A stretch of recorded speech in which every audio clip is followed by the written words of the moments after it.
Step inside a 1950s kitchen, and the first thing you notice isn't just the smell of coffee percolating. It's the feeling of warmth, of life unfolding in the heart of the home. The morning sun spills across the countertops, catching the shine of chrome trim and bouncing off pastel tiles in soft shades of pink, mint, and yellow.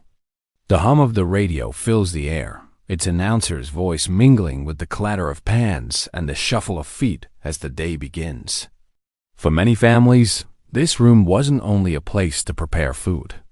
It was where stories were told, homework was finished, and life itself seemed to take shape. The kitchen in 1950s America was more than a room. It was the family's anchor. Unlike today's open floor plans and grab-and-go habits, the kitchen then had boundaries, a clear identity, and a central purpose. Families gathered here not just to eat, but to connect. Children would lean over the dinette table, pencils scratching across worksheets, while a mother worked at the stove within arm's reach. A father might sit at the end of the table, newspaper folded neatly beside his coffee. The room was alive, not with gadgets or screens, but with presence. Its colors carried their own story. The post-war optimism of the 1950s seeped into the walls and fixtures. Pastel pink refrigerators, buttery yellow cabinets, mint green countertops. The colors were bright but soft, hopeful yet comforting. They made the kitchen feel cheerful, even in the quiet of an ordinary weekday. Chrome edges and formica surfaces brought in a modern sparkle, while flour-dusted rolling pins and cast iron skillets carried on traditions from generations past. It was a space balanced between progress and continuity, where new appliances promised convenience, but old tools reminded families of where they came from. Each day unfolded to a rhythm shaped inside this space. Recipes clipped from magazines, cookbooks smudged with fingerprints, and handwritten notes passed down from grandmothers provided not just meals, but rituals. The radio set the soundtrack, whether it was the news in the morning or music drifting softly at night. These details built the memory of a household, weaving together the mundane into something lasting.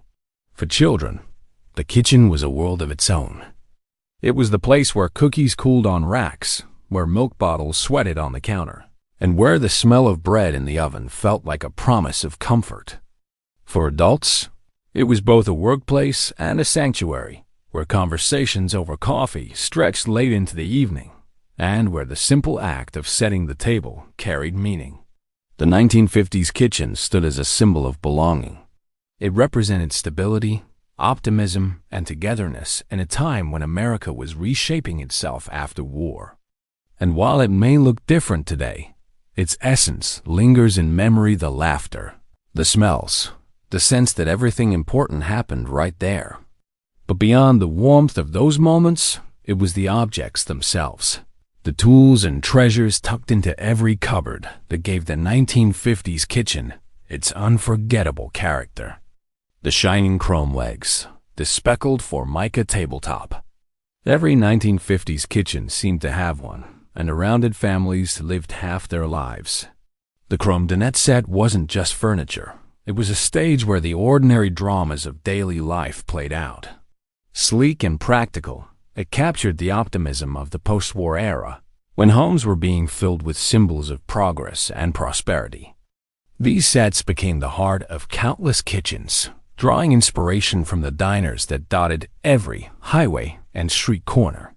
Just as families gathered at their favorite diner booth, they gathered here, in chairs upholstered with pastel vinyl that matched the colors of the kitchen walls and appliances.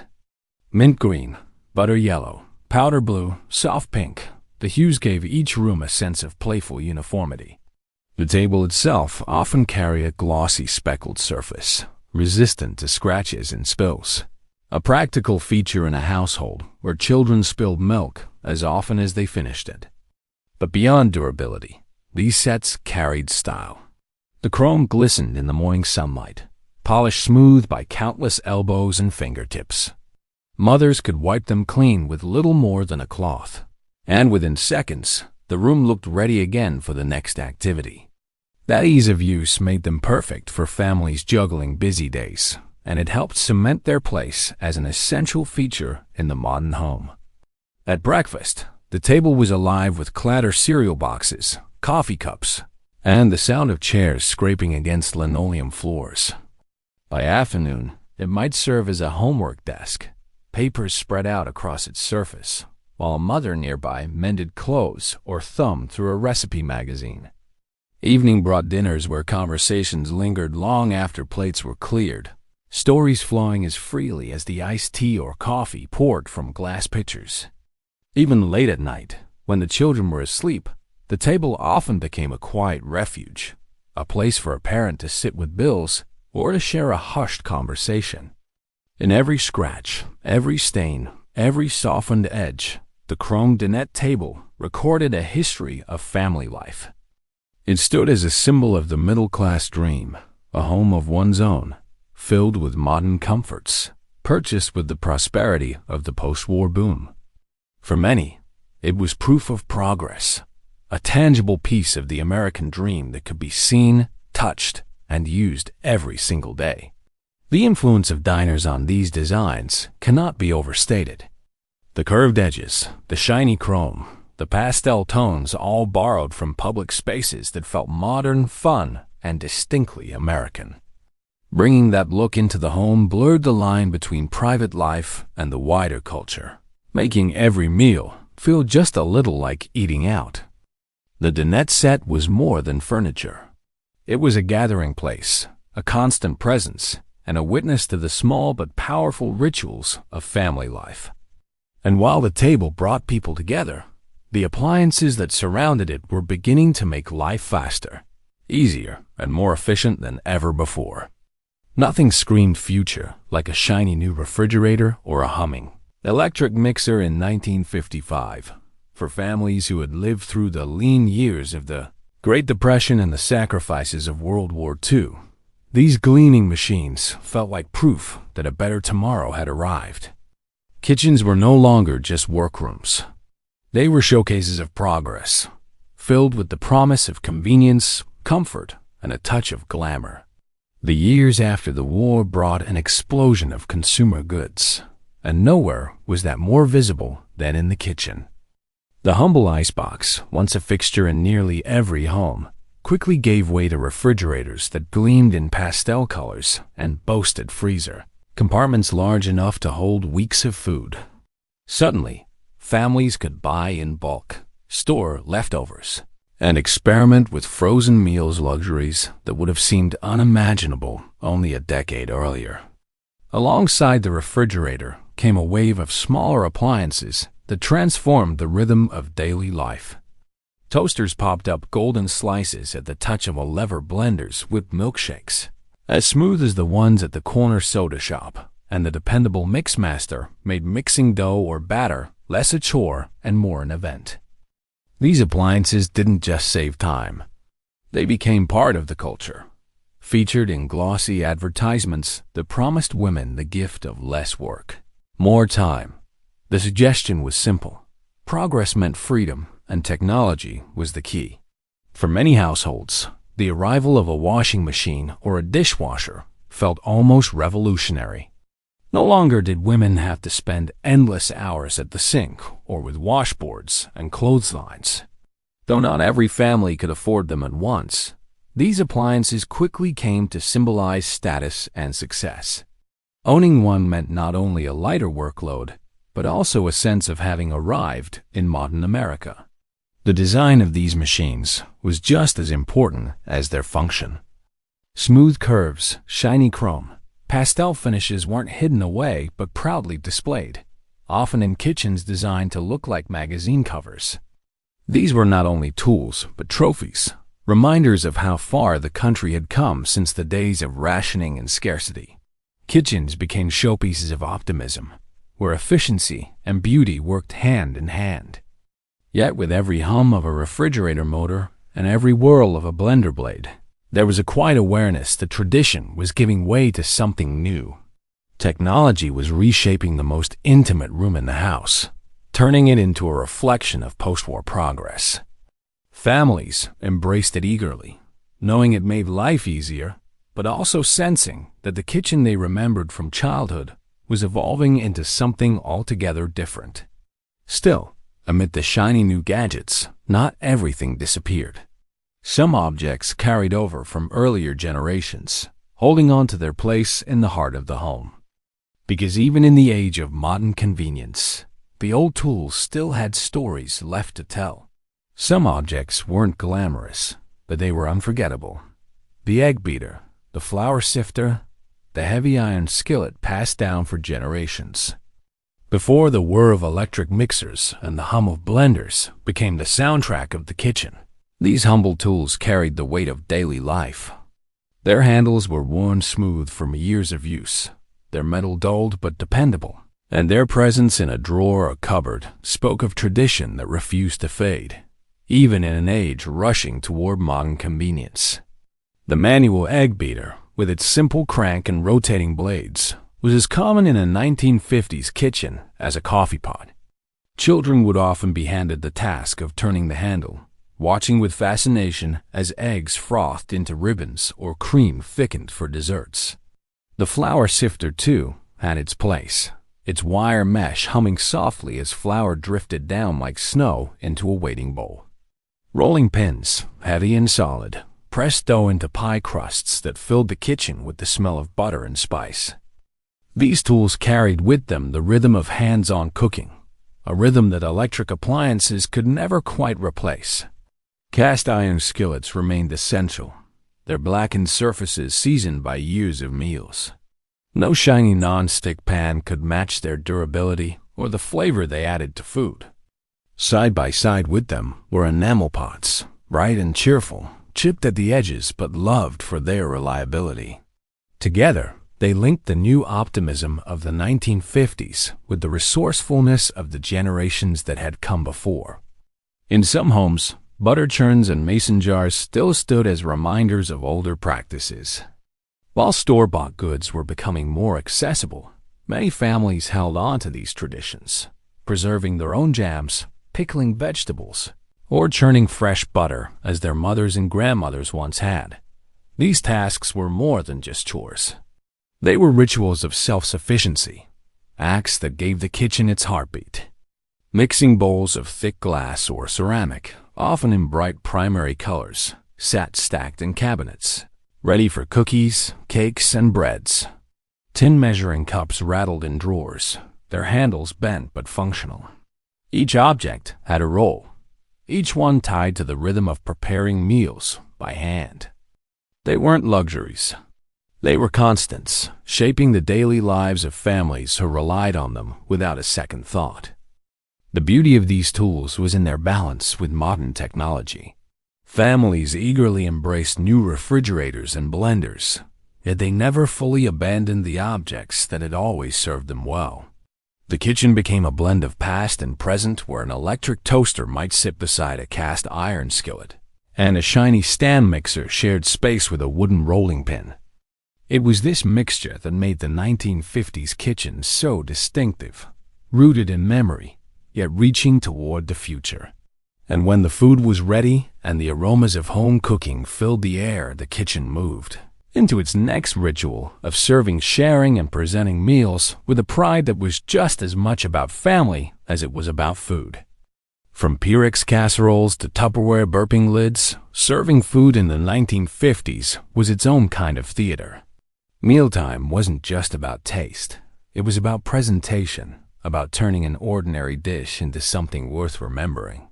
Kitchens of the era weren't only stocked with tools for cooking, but also with objects designed to make serving food colorful, cheerful, and just a little bit glamorous. Pyrex was one of the stars of the decade. Its glass casseroles and mixing bowls came in bright colors and patterns that instantly transformed the table. Families used them not only for baking, but also for carrying dishes straight from the oven to the table, their glossy surfaces gleaming under the warm glow of kitchen lights. A bright turquoise or golden Pyrex casserole dish wasn't just practical, it was a sign of modern taste. These pieces became heirlooms in their own right, linking generations through their cheerful colors and endless usefulness. Alongside Pyrex came the rise of Tupperware, the plastic revolution that changed kitchens forever. Unlike anything that came before, Tupperware promised airtight freshness with its distinctive burp seal. It wasn't only the product that became legendary, but also the culture around it. Tupperware parties swept across suburbs, where women gathered in living rooms not only to shop, but to socialize, turning a simple kitchen container into a cultural phenomenon. These plastic bowls and containers represented both convenience and community, modernity and connection. The way food was delivered and served also carried its own charm. Milk arrived in thick glass bottles, placed carefully on doorsteps each morning by the local milkman.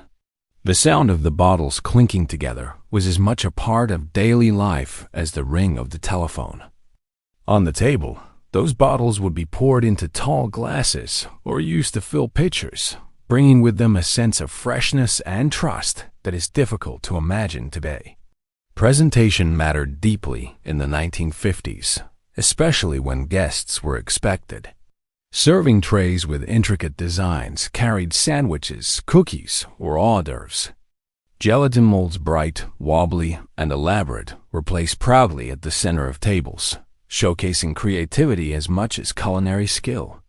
Even the simplest meal could feel like an occasion when served in a way that looked thoughtful and polished. Hospitality was woven into the rhythm of everyday life. Women took pride in how food appeared on the table, balancing efficiency with a desire to make meals feel special. Whether it was a family dinner or a neighborhood gathering, serving in style reflected both care for others and the excitement of living in a modern, optimistic age. Yet behind the sparkle of glass bowls and the shine of plastic containers, the heart of the meal was never in the objects themselves. It was in the way families gathered around them, the laughter, the clinking of silverware, the comfort of voices filling the room. Because even more than what was served, it was how families ate together that made the kitchen feel alive. Dinner wasn't just food, it was an event. The clinking of silverware, the smell of roast beef drifting through the air, the chatter of children filling the room. In the 1950s, meals were moments of pause, times when the day slowed down and family life came together. The kitchen and dining table weren't simply about eating, they were about belonging. Each day carried its own rhythm. Breakfast began with the familiar sound of a toaster popping up golden bread and the hiss of bacon sizzling in a pan. Eggs, toast, and coffee were staples, setting the tone for the morning ahead. Children hurried through bowls of cereal before heading off to school, while parents sipped coffee slowly, often catching a few quiet moments before the day's responsibilities pulled them away. Breakfast wasn't elaborate, but it was steady, grounding the family in routine. Dinner, though, was different. It was the centerpiece of the day. Mothers spent the afternoon preparing meals from scratch roasts, casseroles, fresh vegetables, pies cooling on the counter. Children helped in small ways, setting the table with care or fetching items from the pantry. When the food was ready, everyone gathered together, not just to eat, but to share stories, laughter, and sometimes even disagreements. The table was more than furniture. It was a stage where family values were rehearsed, reinforced, and passed down without anyone realizing it. Sundays added another layer of importance. Sunday dinners became traditions that stretched beyond the immediate family. Grandparents, aunts, uncles, and cousins often gathered around long tables filled with steaming dishes.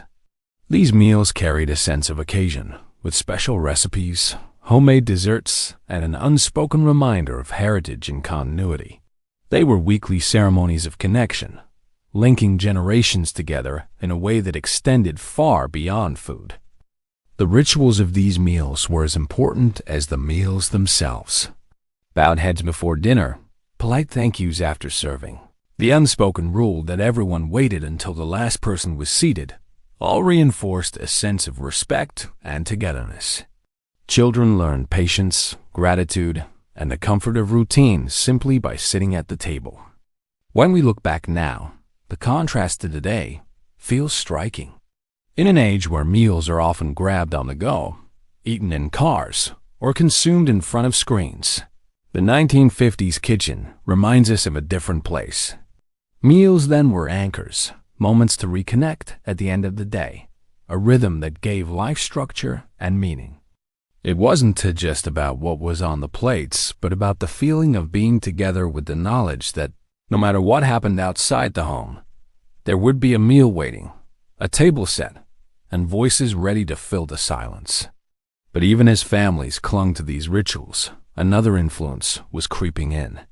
Consumer culture, advertising, and the lure of convenience were beginning to reshape not only what families ate, but how their kitchens looked and felt. Better living through chemistry. The ads promised, splashed across glossy magazine pages. The 1950s were an age of persuasion, and nowhere was that more obvious than in the kitchen. Housewives flipping through Better Homes and Gardens or Ladies' Home Journal couldn't escape the cheerful slogans and smiling faces selling everything from boxed cake mixes to brand new appliances. Food companies leaned heavily on color and optimism. Bright spreads showed Jell-O shimmering in elaborate molds, promising fun for children and sophistication for guests. Kool-Aid was marketed as pure joy in a pitcher, cheap enough for every household and sweet enough to keep kids begging for more. Convenience became a selling point. Why spend hours baking from scratch when Betty Crocker offered a boxed mix that guaranteed perfect cakes every time? These products weren't just about taste. They were about selling a vision of modern living. Brands didn't stop at the grocery aisle.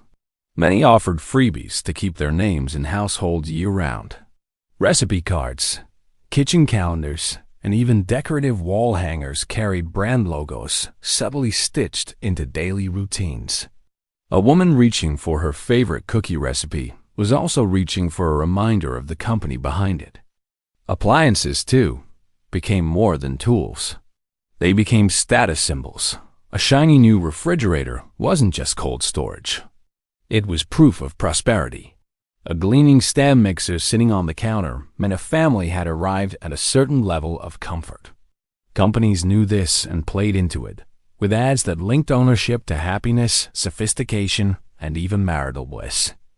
The pitch wasn't just "this will save you time," but "this will make your life. And you better." And then there were the Tupperware parties. More than just sales events, they were social gatherings where women swapped recipes, shared laughs, and, of course, learned about the miracle of airtight, burping plastic lids. Tupperware didn't just sell containers. It sold an experience of community and empowerment, one living room at a time. The shift was clear. Kitchens were no longer simply places of necessity, where meals were prepared out of duty. They became aspirational spaces, shaped as much by advertising as by tradition. The kitchen was reimagined as a showcase of modern progress, filled with products that promised to lighten the load while elevating the family's lifestyle. Still, for all the glossy ads and clever slogans, the heart of the kitchen couldn't be bought. Beneath the layers of branding, it remained a place defined not by the products inside it, but by the people gathered around its table. Because no matter how many miracle mixes or shiny gadgets lined the counters, the real magic of the 1950s kitchen lived in the laughter, the voices, and the warmth that filled the room. And that's where its true power lies, not in products, but in people. Ask anyone who grew up in the 1950s, and they'll tell you it wasn't the gadgets they remember, but the moments. The kitchen was where life unfolded, a place where small, ordinary rituals became the memories that lasted a lifetime. You can almost see a child tiptoeing across the linoleum floor, reaching for a still warm cookie cooling on the rack, hoping Mom wouldn't notice. More often than not, she did notice, but she smiled anyway, because those stolen cookies were part of the joy of home. For many families, the kitchen table wasn't just for meals. It was where grandparents taught the next generation how to make biscuits from scratch, passing down recipes written on yellowed paper or tucked carefully into warm cookbooks. These weren't just instructions. They were family history, measured out in teaspoons and cups, preserved in handwriting that carried the weight of love. A sauce, a pie crust, a simple stew all became part of a shared story that would travel through decades. There was comfort in the daily rituals, too. A pot of coffee percolating on the stove, its bubbling sound filling the room, while parents sat together after dinner, talking quietly over slices of pie. Children, long finished with their homework, lingered at the edges, absorbing the rhythm of family conversation. For them, it was security, the sense that the world outside might be fast-changing, but the kitchen remained a steady anchor. Even the smallest details became tied to memory. The sound of a drawer opening to reveal well-worn silverware. The feel of a chipped mixing bowl that had served 1,000 meals. The glow of a single overhead light on long winter evenings, turning the kitchen into a warm, bright refuge against the cold. Food was never just food. It was love served daily, in ways both simple and profound. Kitchens held secrets, to the whispered talks between parents after the kids had gone to bed. The teenage confessions shared while drying dishes, the moments of laughter that broke out for no reason at all. It was a place where trust lived, where family bonds were reinforced not with speeches, but with presence. That's why the kitchen became more than a room. It was memory itself, layered with smells, sounds, and feelings that lingered long after the dishes were washed and put away. Decades later, a whiff of cinnamon or the creak of an old chair can transport someone back instantly, as if they never left. Because in the end, what people carried with them wasn't the chrome table or the pastel mixer. It was the laughter, the lessons, the warmth of belonging. And that's why, even today, the forgotten objects of 1950s kitchens still carry meaning because they were never just things. They were keepers of memory, tied to the people who made those kitchens feel like home. The chrome may have dulled, the Pyrex may be boxed away, but the spirit of the 1950s kitchen still lives on. Though the pastel vinyl chairs might now sit in antique shops and the Tupperware lids may rattle in forgotten drawers, the memories they carry never truly faded. These objects were never just tools or decorations. They were threads in the fabric of daily life, woven with love, laughter, and routine. In many ways, kitchens today still echo those of the past. Stainless steel has replaced chrome, and smart appliances now hum where percolators once bubbled. Yet the heart of the room remains the same. Families still gather. Children still wander in looking for snacks, and conversations still stretch long past the end of a meal. The setting may look different, but the purpose, the sense of belonging hasn't disappeared. That's the quiet magic of those forgotten objects. A Pyrex dish, scratched and faded, can still bring back the memory of Sunday casseroles. A heavy iron skillet, blackened with use, carries generations of meals within its seasoned surface. Even something as small as a tin measuring cup can open the door to 100 remembered recipes, each one a reminder of the people who once stood at the counter stirring and tasting. Nostalgia has a way of resurfacing too.